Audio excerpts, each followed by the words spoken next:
Ο δάσκαλος Χρήστος Αρχοντίδης νίκησε σήμερα στη Ριζούπολη τον μαθητή του, Μάκη Κατσαβάκη. Και μετά το 3-0 είχε μόνο καλά λόγια για τον 39χρονο προπονητή του Εδεσσαϊκού.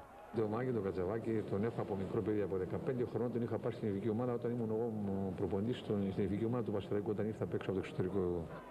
Ο αγώνας του Απόλλωνα με τον Εδεσσαϊκό δεν προσέφερε ιδιαίτερη συγκινή στους 1000 φιλάθλους που είδαν τους γηπεδούχους χωρίς να παίζουν σπουδαίο ποδόσφαιρο να φτάνουν στην εύκολη νίκη με 3-0. Η αρχή έγινε στο 13 όταν μετά από μια φάση διαρκείας στην περιοχή του Εδεσσαϊκού ο Βελέτσας εκμεταλλεύτηκε την ευκαιρία και έστειλε την μπάλα για πρώτη φορά στα δίχτυα του Κώστα Νικολαίδη. Ο συμπαίκτης μου ο Λαβιάς πήγε να διώξει. Πολλά σώματα πήγαν, χτύπησε η μπάλα σε ένα πόδι, άλλαξε πορεία, ήρθε ο Βελέτσας και έκανε τον γκολ. Πιστεύω ότι ήταν καθαρά θέμα τύχης.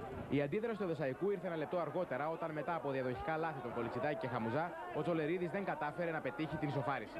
Στο 25ο λεπτό έγινε η ωραιότερη φάση του αγώνα μετά από υποδειγματικό συνδυασμό Καρασαβίδη-Κοβάσεβιτς που δίδαξαν το απλό ποδόσφαιρο και ο Σέρβος διπλασίασε τα γκολ του Απόλλωνα.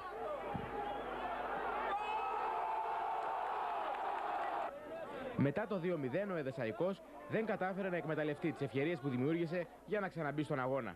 Και σαν να μην έφταναν όλα αυτά, οι φιλοξενούμενοι ξεκίνησαν το δεύτερο ημίχρονο χωρίς τον πρώτο του σκόρερ Παράσκο Ζουμπούλη. Μας έλειψε στο δεύτερο ημίχρονο ο Ζουμπούλης, μια πολύτιμη μονάδα που έχουμε μπροστά λόγω τραυματισμού. Ο Μάκης Κατσαβάκης συνέχισε να δίνει εντολές στους παίχτες του, οι οποίοι με πιο δραστήριο τον Παπαδόπουλο προσπάθησαν στο ξεκίνημα της επανάληψης να φανούν απειλητικοί για την εστία του Χαμουζά, χωρίς ωστόσο να τα καταφέρουν. Ο Χρήστος Αρχοντίδης δεν είχε λόγο να ανησυχεί. Ναι, είμαι ευχαριστημένος πρώτον γιατί κερδίσαμε. Ήμασταν σε ένα παιχνίδι οριακό για μας. Έναν αντίπαλο τον οποίο δεν το γνωρίζαμε.